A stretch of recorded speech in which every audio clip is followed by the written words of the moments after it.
Setelah istirahat selama 3 hari, kami kembali diberangkatkan ke suatu lokasi penugasan yang sudah kami jajaki sebelumnya.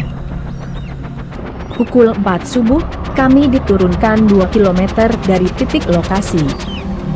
Sekitar 1 jam kemudian, kami sudah berada di bantaran sungai. Saat hari mulai terang, kami bergerak ke pinggir sungai Rawa.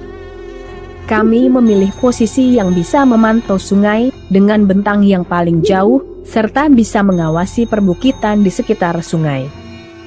Untuk tidak terlihat mencolok dari perbukitan, kami memilih untuk bertengger di ranting kayu yang berada di pinggir sungai. Karena kondisi pinggir sungai berisi air setinggi kurang lebih 30 cm, kami pun terpaksa membuat ayunan gantung masing-masing sebagai tempat istirahat.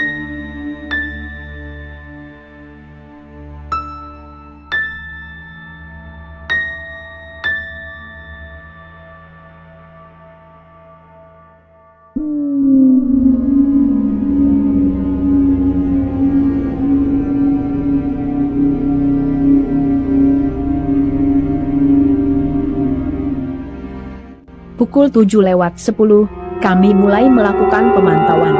2 personil memantau perbukitan yang posisinya di belakang kami, 2 personil mengawasi semak-semak di seberang sungai. Sementara saya fokus mengamati alur sungai, untuk memantau kemungkinan ada yang menyeberang atau yang datang melalui sungai. Saya tidak terlalu memperhatikan benda-benda yang bergerak di atas permukaan air. Saya tahu betul, KKB pada umumnya berasal dari orang-orang pegunungan yang tidak begitu suka terkena air, apalagi sampai masuk ke dalam air. Sampai pukul 18:20 menjelang malam, tidak satu orang pun yang terlihat melintasi sungai. Pukul 19:30, sayup-sayut, saya mendengar suara orang yang berbicara dari arah pinggir sungai kurang lebih 70 meter di sebelah kiri posisi kami. Saya turun dari ayunan gantung, kemudian berjalan mendekati suara tersebut dengan cara menyeret kaki, agar tidak menimbulkan suara riak atau percikan air. Kira-kira 30 meter bergerak, tiba-tiba bulu kuduk di belakang kepala saya berdiri dan dingin. Saya baru terpikir, jangan-jangan di dalam air ada makhluk lain. Di daerah ini memang dikenal banyak buaya berukuran jumbo. Konsentrasi saya pun mulai terbelah antara buaya dan musuh. Bayangan bahwa di sekitar saya ada buaya yang akan menerkam kaki saya pun bergetar hebat. Saya diam layaknya tunggul kayu yang busuk. Saya memutuskan untuk melakukan tindakan darurat. Saat senter kecil di senapan saya menyala, sepersekian detik, saya harus menentukan tindakan. Jika mereka bersenjata, selesai. Jika tidak, mereka harus kami amankan. Agar tidak menimbulkan suara, senapan saya kokang di dalam air. Kemudian, senapan saya arahkan ke arah sumber suara. Klik, senter menyala. Ada 2 orang laki-laki bersenjata, berdiri menghadap sungai. Jari tanganku lebih cepat dari otakku. Sekali tarikan trigger, keduanya pun selesai. Saya kembali ke posisi semula. Karena keadaan malam yang begitu gelap, kami putuskan untuk melakukan olah TKP besok pagi. Saya menduga, kedua anggota KKB bersenjata tadi, datang ke pinggir sungai untuk menunggu atau menjemput seseorang.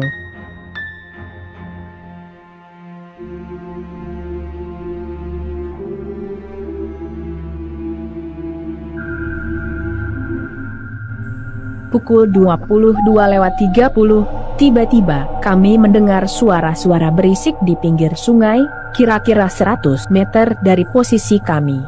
Walau sama sekali tidak terdengar suara manusia, saya curiga, sepertinya ada suara benda yang menunjukkan adanya suatu aktivitas. Dua orang rekan saya perintahkan untuk mendekati asal suara dengan cara merayap di bantaran sungai. Saya mengingatkan untuk tidak melakukan tindakan jika tidak terpaksa atau sebelum memastikan sasaran adalah anggota KKB yang memegang senjata api.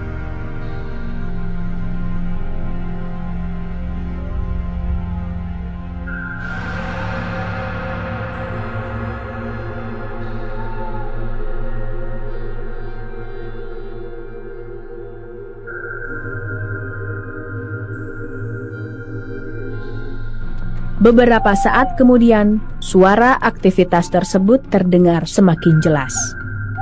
Ternyata ada satu perahu yang mendekat ke pinggir sungai.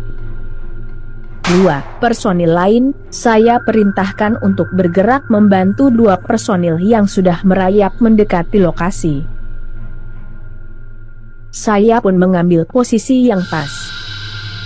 Setelah rekan-rekan saya sudah berada kira-kira 15 meter dari perahu, senter pun saya nyalakan. Pesta kembang api pun terjadi. Hanya dalam waktu kurang dari 1 menit, misi kami pun selesai.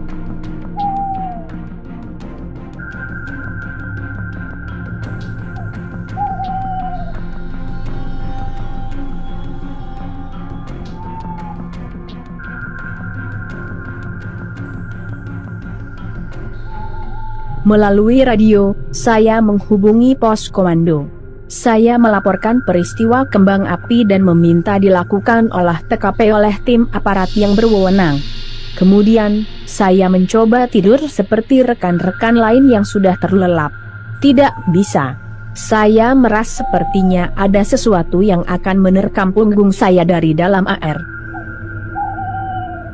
Dengan berpura-pura sedang mendapat perintah dari pos komando, saya menjawab radio. "Siap komandan, kami segera meluncur ke lokasi."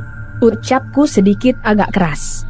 Saya pun membangunkan rekan-rekan untuk segera bergeser ke titik lain. Sambil menahan tawa, kami pun berpindah ke arah perbukitan.